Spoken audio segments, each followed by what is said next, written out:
Baik, Assalamualaikum warahmatullahi wabarakatuh. Pertama-tama dan yang paling utama, marilah kita panjatkan puji dan syukur kita kepada kehadiran Allah Subhanahu wa Ta'ala. Karena atas segala rahmat dan karunia-Nya kita bisa berkumpul kembali untuk membahas kode etik, khususnya yaitu kelompok kami, kelompok 4 akan membahas kode etik pasal 31 sampai 40. Sebelum itu, kami ingin mengucapkan terima kasih kepada Pak Aziz yang telah memberikan kesempatan bagi kami untuk berpresentasi. Nah, lanjut. Jadi kelompok 4 itu Perkenal- anggotanya sebagai berikut. Perkenalkan, nama saya Evelyn Naftalianda Revalina dengan NIM 2301070206. Kemudian saya, Naila Rizkyanti Salma, dengan NIM 2301070205. Saya sendiri Muhammad Ajmal Azkia dengan NIM 2301070210. Dan saya Wahyu Chandra Ulifa dengan NIM 2301070209. Saya Kamal Naila Putri dengan NIM 2301070207. Iya, sebelum kita masuk ke pasal-pasal, terlebih dahulu apa sih kode etik psikologi?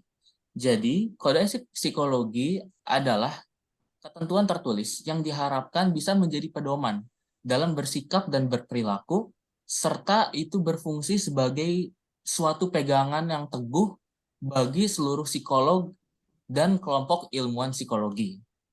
Nah, setelah itu kita lanjut ke pasal 31. Silakan. Materi pertama yaitu pasal 31, saya akan menerangkan tentang setiap pasal-pasalnya, yaitu psikolog dan atau ilmuwan psikologi dalam memberikan keterangan pada publik melalui media cetak atau elektronik harus berhati-hati untuk memastikan bahwa pernyataan tersebut, yang pertama, konsisten terhadap kode etik, yang kedua, berdasar pada pengetahuan dan pendidikan profesional pelatihan, konsep teoritis, dan konsep praktik psikologi yang tepat. Yang ketiga, berdasar pada asas praduga tak bersalah. Yang keempat, telah mempertimbangkan batasan kerahasiaan yang sesuai dengan pasal 24 buku kode etik. Dan yang kelima, pernyataan melalui media terkait dengan bidang psikologi forensik terdapat dalam pasal 64 buku kode etik. Oke, next. Nah, contohnya adalah AB, seorang konsultan psikologi di Fakultas Psikologi dituduh melakukan manipulasi data psikologi dan mencemarkan nama baik. Menurut VA, AB secara tidak bertanggung jawab mengumumkan bahwa sejumlah individu mengalami gangguan jiwa dan AB mengakuinya secara terbuka dan mempublikasikannya di salah satu mailing list tanpa merasa bersalah. Akibatnya, terjadi perdebatan sengit antara AB dan VA.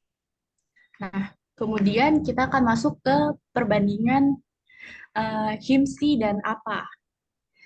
Jadi perbandingan adalah HIMSI terdapat pengumuman melalui media tentang media terkait dengan bidang psikologi, sementara dalam APA tidak ada informasi serupa yang tercantum. Oke, next. Kemudian kita masuk ke pasal 32, yaitu iklan diri yang berlebihan. Psikolog dan atau ilmuwan psikologi dalam menjelaskan kemampuan atau keahliannya harus bersikap jujur, wajar, bijaksana, dan tidak berlebihan dengan memperhatikan ketentuan yang berlaku untuk menghindari kekeliruan penafsiran di masyarakat. Lanjut. Kemudian kita masuk ke contohnya, yaitu HE, seorang ilmuwan psikologi di Malang, memiliki gelar sarjana dari sebuah perguruan tinggi swasta yang sekarang tidak lagi aktif dalam kegiatan akademik. Dalam praktiknya, ia sering terlihat sombong dan cenderung membesar-besarkan kemampuannya. Ia juga sering menggunakan keahliannya secara berlebihan untuk mempromosikan dirinya. Suatu hari, klien AB datang untuk konsultasi dengan HE, namun dalam usahanya untuk memamerkan diri kepada AB, HE sering menggunakan istilah yang tidak dimengerti oleh AB Hal ini membuat AB semakin bingung dan kecewa karena masalahnya menjadi semakin rumit setelah bertemu dengan HE. Kemudian kita next. Dalam apa dijelaskan bahwa seorang psikolog sebaiknya tidak memberikan testimonial kepada klien mereka selama terapi untuk menghindari potensi masalah dan menjelaskan pentingnya memperlakukan permohonan secara pribadi tanpa mengubahnya menjadi kesempatan bisnis yang tidak diundang saat berhadapan dengan klien. Sementara itu, dalam panduan HIMSI, meskipun tidak ada penjelasan rinci tentang testimonial atau permohonan pribadi, terdapat pasal yang menekankan bahwa tidak diperkenankan melakukan promosi diri secara berlebihan. Oke, kemudian materi selanjutnya akan disampaikan oleh rekan saya. Ya, selanjutnya pasal 33 mengenai penjelasan biaya dan batasan. Psikolog dan atau ilmuwan psikologi menjunjung tinggi profesionalitas dan senantiasa terus meningkatkan kompetensinya. Berkaitan dengan hal tersebut, psikolog dan atau ilmuwan psikologi perlu dihargai dengan imbalan sesuai profesionalitas dan kompetensinya. Penganaan biaya atas layanan psikologi kepada pengguna jasa perorangan, kelompok, lembaga atau organisasi atau institusi harus disesuaikan dengan keahlian dan kewenangan psikolog dan atau ilmuwan psikologi dengan kewajiban untuk mengutamakan dasar-dasar profesional. Pasal 33 ayat 1, psikolog dan atau ilmuwan psikologi pada saat awal sebelum kontrak layanan dilakukan perlu menjelaskan kepada pengguna layanan psikologi secara rinci hak dan kewajiban masing-masing pihak termasuk biaya layanan psikologi yang disediakannya sesuai kompetensi keilmuan dan profesional yang dimiliki dalam cakupan standar yang pantas untuk masyarakat atau kelompok pengguna layanan psikologi khusus.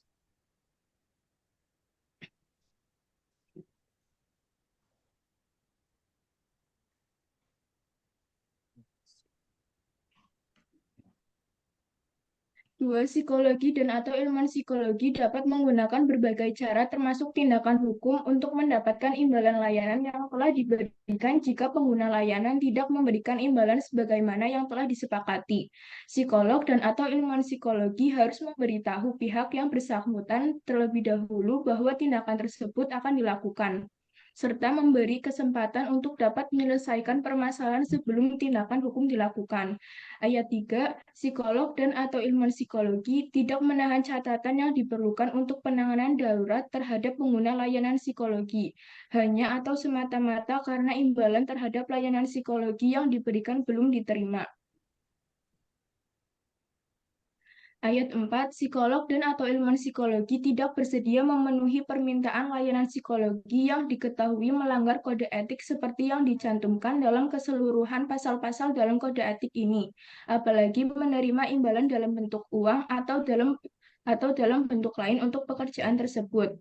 Ayat 5, psikolog dan atau ilmuwan psikologi sebagai bentuk kepedulian pada masyarakat dapat dan baik untuk menjalankan atau terlibat dalam aktivitas-aktivitas penyediaan layanan psikologi secara sukarela dengan tetap menjunjung tinggi profesionalitas. Contoh kasusnya yaitu si A adalah seorang psikolog yang menjalankan praktik psikologi. Suatu hari, seorang psikiater datang ke kantornya untuk meminta catatan pasien yang pernah berkonsultasi dengan si A. Namun si A enggan memberikan catatan tersebut dengan alasan bahwa pasien tersebut belum membayar jasa layanan psikologinya. Tindakan ini bertentangan dengan pasal 33 ayat 3 dalam Kode Etik Psikologi, yang menyatakan bahwa seorang psikolog atau ilmuwan psikologi tidak boleh menahan catatan yang diperlukan untuk penanganan darurat atas alasan imbalan layanan. Perbandingan dengan apa? Dalam apa? Masih dijelaskan mengenai menjaga kerahasiaan data. Sementara juga ada penjelasan tentang pemusnahan data rahasia berdasarkan standar profesional. Namun dalam panduan HIMSI tidak terdapat informasi khusus mengenai pemusnahan data.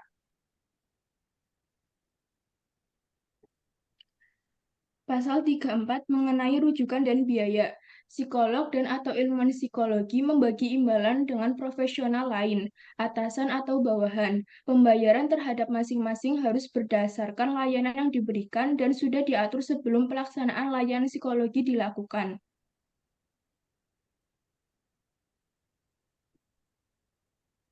Contoh kasusnya yaitu JW seorang psikolog, membantu sebuah biro psikologi yang bekerja sama dengan proyek psikotes di berbagai perusahaan. Salah satu rekan seangkatannya, IS, memiliki biro psikologi dalam bentuk CV dan mendapatkan proyek besar untuk melakukan psikotes massal.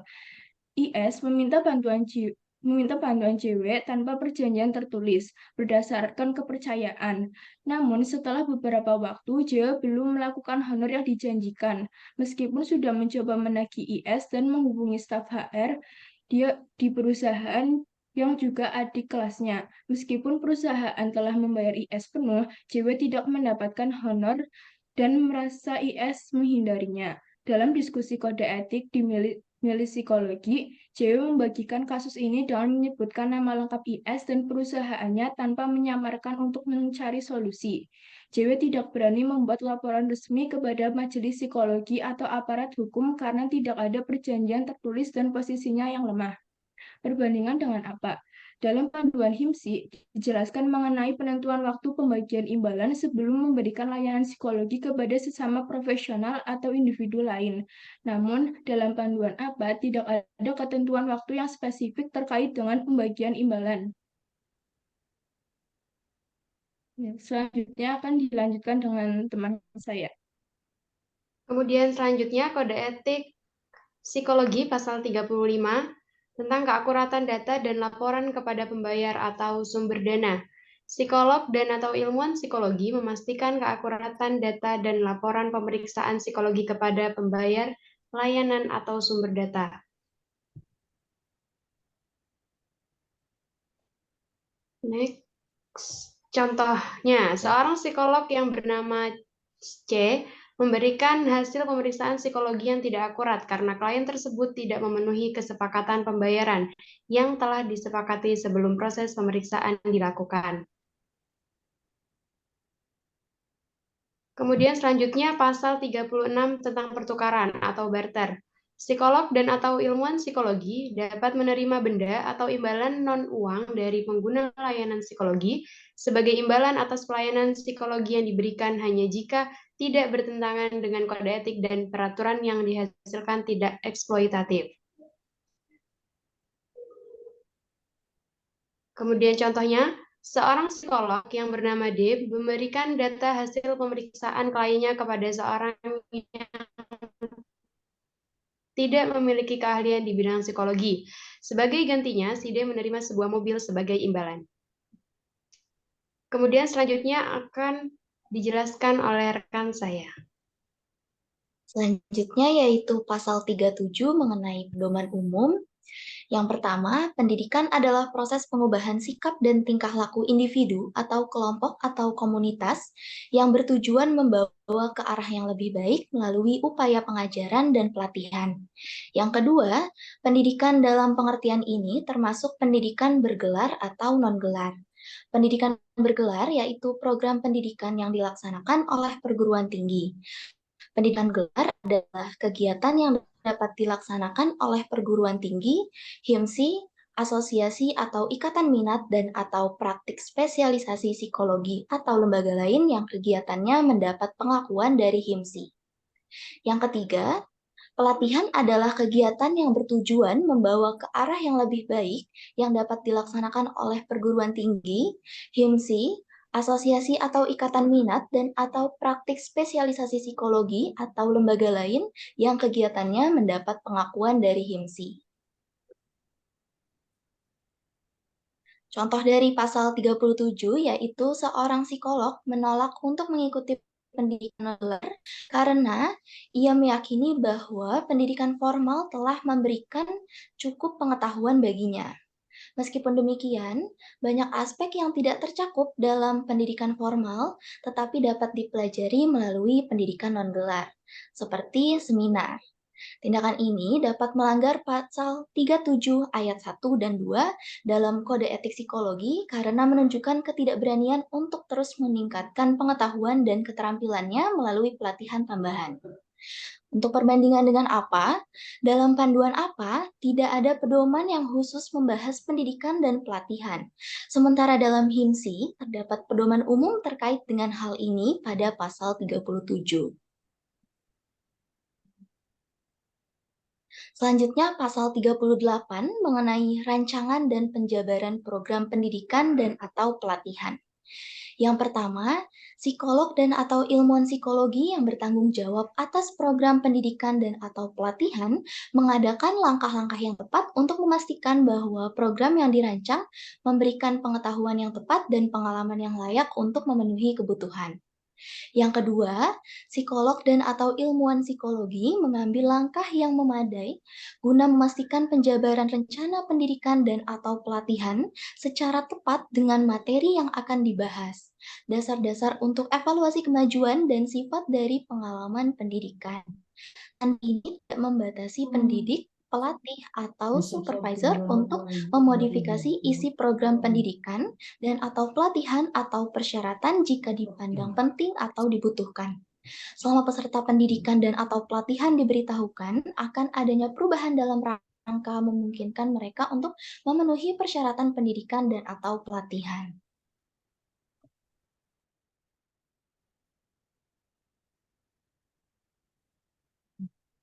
Yang ketiga, psikolog dan atau ilmuwan psikologi menyusun program pendidikan dan atau pelatihan berdasarkan teori dan bukti-bukti ilmiah dan berorientasi pada kesejahteraan peserta pendidikan dan atau pelatihan jika psikolog atau ilmuwan psikologi menggunakan program yang telah disusun oleh pihak lain.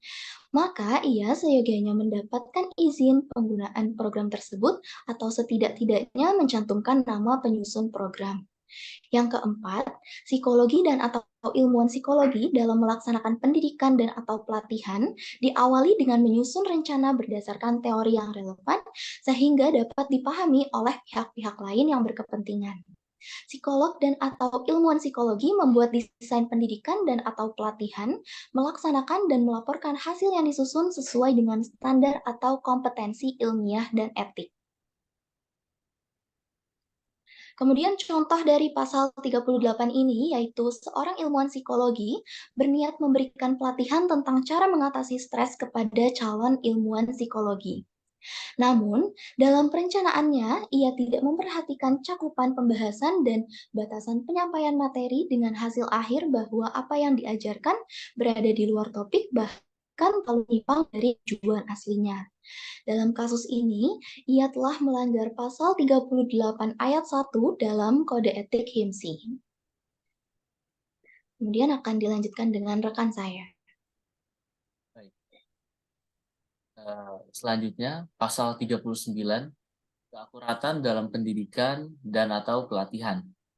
Psikolog dan atau ilmuwan psikologi mengambil langkah yang tepat guna memastikan rencana pendidikan dan atau pelatihan berdasar perkembangan kemajuan pengetahuan terkini dan sesuai dengan materi yang akan dibahas serta berdasarkan kajian teoritik maupun bukti-bukti empiris yang ada. Contoh kasus pelanggarannya yaitu seorang psikolog yang mengadakan seminar tentang kesehatan mental. Namun, dalam seminar tersebut, ia menciptakan cerita tentang masalah orang lain tanpa memiliki pengetahuan yang benar tentang masalah sebenarnya. Dengan kata lain, ia hanya membuat cerita-cerita tersebut tanpa dasar yang kuat, yaitu berupa teori atau bukti empiris yang tepat.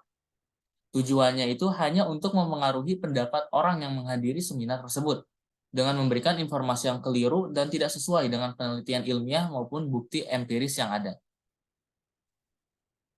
Pasal 40. Informed consent dalam pendidikan dan atau pelatihan. Psikologi dan atau ilmuwan psikologi harus memperoleh persetujuan untuk melaksanakan pelatihan sebagaimana yang dinyatakan dalam standar informed consent, kecuali jika 1. Pelaksanaan pelatihan diatur oleh peraturan pemerintah atau hukum. 2. Pelaksanaan dilakukan sebagai bagian dari kegiatan pendidikan. kelembagaan, atau organisasi secara rutin. Misalnya syarat untuk kenaikan jabatan. Contohnya, seorang psikolog atau ilmuwan psikologi melakukan pelatihan tanpa izin atau persetujuan dari individu yang menjadi subjek pelatihan. Meskipun pelatihan tersebut tidak diatur oleh hukum, peraturan pemerintah, atau merupakan bagian dari kegiatan pendidikan atau lembaga atau organisasi tertentu, tindakan ini melanggar pasal 40 dalam Kode Etik HIMSI. Perbedaan dengan apa? Dalam apa tidak terdapat penjelasan khusus mengenai persetujuan tertulis atau informed consent dalam konteks pendidikan dan pelatihan. Sementara dalam panduan HIMSI, hal ini dijelaskan secara rinci dalam pasal 40. Baik, sebelum penutupan, kami akan menjabarkan juga perbedaan HIMSI dengan Kode Etik Insinyur yang akan dijelaskan oleh teman saya, yaitu Naila. Silakan.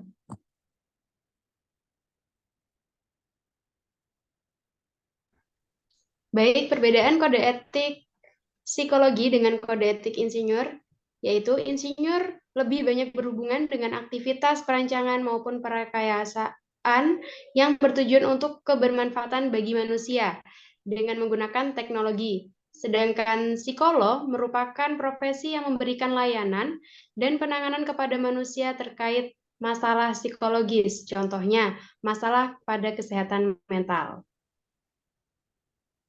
Baik, selanjutnya yaitu perbedaan apa ethical principles of psychologists and code of conduct dan kode etik psikologi HIMSI.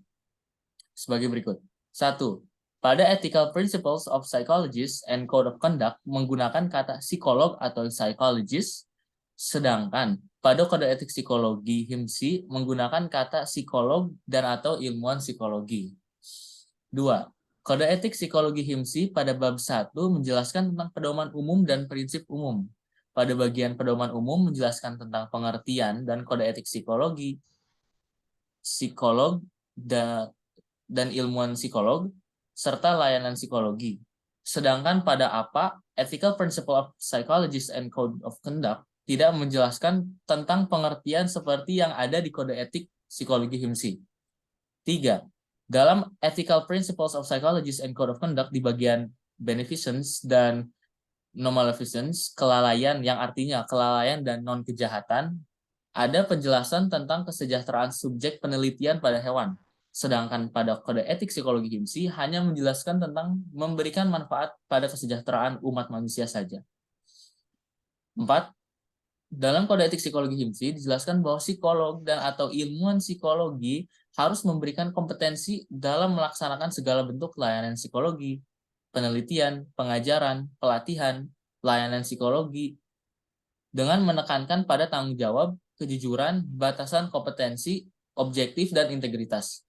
Sedangkan pada Ethical Principles of Psychologists and Code of Conduct menjelaskan bahwa psikologi harus menjunjung tinggi standar perilaku profesional, memperjelas peran dan kewajiban profesional mereka, menerima tanggung jawab yang sesuai dengan perilaku mereka. Yang kelima, dalam kode etik psikologi HIMSI dijelaskan bahwa psikolog dan atau ilmuwan psikologi harus mendasar pada dasar dan etika ilmiah, terutama pada pengetahuan yang sudah diyakini kebenarannya oleh komunitas psikologi. Sedangkan dalam Ethical Principles of Psychologists and Code of Conduct tidak menjelaskan hal tersebut dan hanya menjelaskan bahwa psikolog berupaya untuk mempromosikan akurasi, kejujuran, dan kebenaran dalam sains atau pengetahuan, pengajaran, dan praktik psikologi. Yang keenam, dalam kode etik psikologi HIMSI dijelaskan secara detail bahwa penggunaan layanan psikologi harus dilakukan tanpa adanya pembedaan latar belakang dan karakteristik khusus, sehingga semua orang berhak untuk mendapatkan layanan psikologi dan memperoleh keuntungan dalam kualitas yang setara. Sedangkan dalam Ethical Principles of Psychologists and Code of Conduct hanya menjelaskan bahwa psikolog harus memahami bahwa kejujuran dan diperlakukan secara adil adalah hak setiap orang. Baik, alhamdulillah telah selesai presentasi dari kelompok 4. Terima kasih banyak kepada Pak Ajis dan teman-teman yang sudah menonton video ini. Dan juga kami mohon maaf apabila ada kesalahan kata atau kalimat. Akhir kata, kami dari kelompok 4. Wassalamualaikum warahmatullahi wabarakatuh. See you in the next video.